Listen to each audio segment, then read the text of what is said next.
যখন আমরা সাবজেক্ট খুঁজে পাবো না, সাবজেক্ট বের করাটা একটু জটিল হয়ে যাবে, ঠিক সেক্ষেত্রে আমরা সাবজেক্ট হিসেবে আমরা ইট ব্যবহার করব। ইন্ট্রোডাক্টরি ইট নিয়ে আসবো, সূচনা লগ্নে ইট নিয়ে আসবো।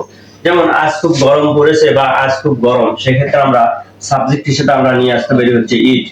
ইট ইজ, এটা সিম্পল একটা সেন্টেন্স। ভেরি হট, আপনারা দেখতে পাচ্ছেন যে এই যে দেখেন এম ইজ আর থাকলে প্রেজেন্ট ইনডিফিনিট টেন্স, যেটাকে বলা হয় P R I T, present indefinite tense. হ্যাঁ, এম ইজ আর এর পরে কোনো প্রকারের ভার্বের সাথে আইএনজি নাই, অথবা এম ইজ আর এর পরে ভার্বের 3 নম্বর ফর্ম নাই। যদি এম ইজ আর এর পরে ভার্বের সাথে আইএনজি থাকতো তাহলে কন্টিনিউয়াস টেন্স হতো, পি আর সিটি হতো।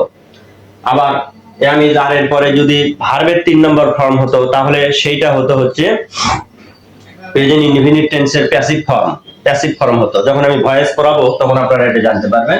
তো এখানে ইট কে আমরা সাবজেক্ট হিসেবে ব্যবহার করেছি। ইট ইজ ভেরি হট, ইয়া হচ্ছে অত্যন্ত গরম। টুডে আজ, টুডে আজ, আজ খুব গরম।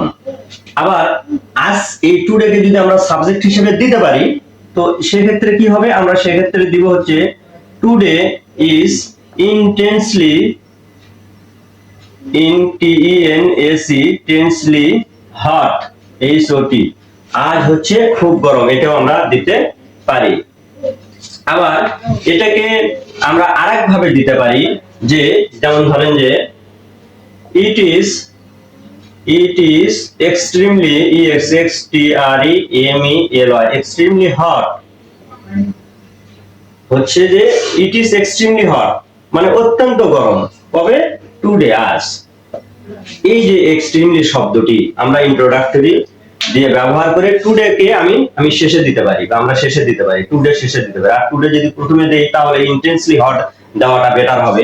3 ভাবে আমরা এটা করতে পারি এই সেন্টেন্সটিকে। তো আমি 3 ভাবে দেখে দিলাম। নেক্সট আসেন, এজন্য বাইরে না যাওয়াটাই ভালো। দেখেন এখানে সাবজেক্ট একেবারেই বোঝা যাচ্ছে না, ওখানে তাও টুডে সাবজেক্টটা বোঝা যাচ্ছে, এখানে বোঝা যাচ্ছে না। দেখেন এজন্য বাইরে না যাওয়াটাই ভালো। তো সেক্ষেত্রে আমরা কি করব, আগে এজন্য এর ইংরেজিটা করব। তাই এজন্য ইংরেজি হচ্ছে ফর দিস রিজন দিতে পারি, অথবা দেয়ারফর দিতে পারি আমরা, ফর দিস রিজন, অথবা দেয়ারফর ইজ দেয়ারফর, অথবা সো দিতে পারি, অথবা this is why that is why তাও আমরা দিতে পারি, this is why that is why দিতে পারি, ফর দিস রিজন অথবা দেয়ারফর। সুতরাং বাইরে না যাওয়াটাই ভালো। তার মানে কি, দেয়ারফর দেখেন সাবজেক্ট বোঝা যাচ্ছে না, এজন্য আমরা কি দেব, ইট ইজ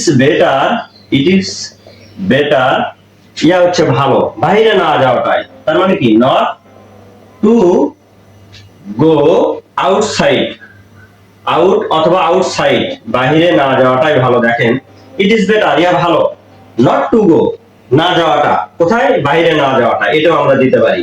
অথবা আমরা দিতে পারি it is better, BETTR, better, ইয়া হচ্ছে ভালো, টু স্টে ইনডোরস, ইনডোরস মানে আপনারা জানেন ইনডোরস মানে ঘরের মধ্যে, গৃহের মধ্যে থাকাটাই ভালো। দেখেন ইট ইজ বেটার, ইয়া ভালো, টু স্টে থেকে যাওয়াটাই ভালো, ইনডোরস মানে গৃহ মধ্যস্থ বা গৃহের মধ্যে থেকে যাওয়াটাই ভালো, এটাও আমরা দিতে পারি ইট ইজ বেটার। অথবা আমরা এটাকে আমরা এইভাবে দিতে পারি যে it's better to stay indoors.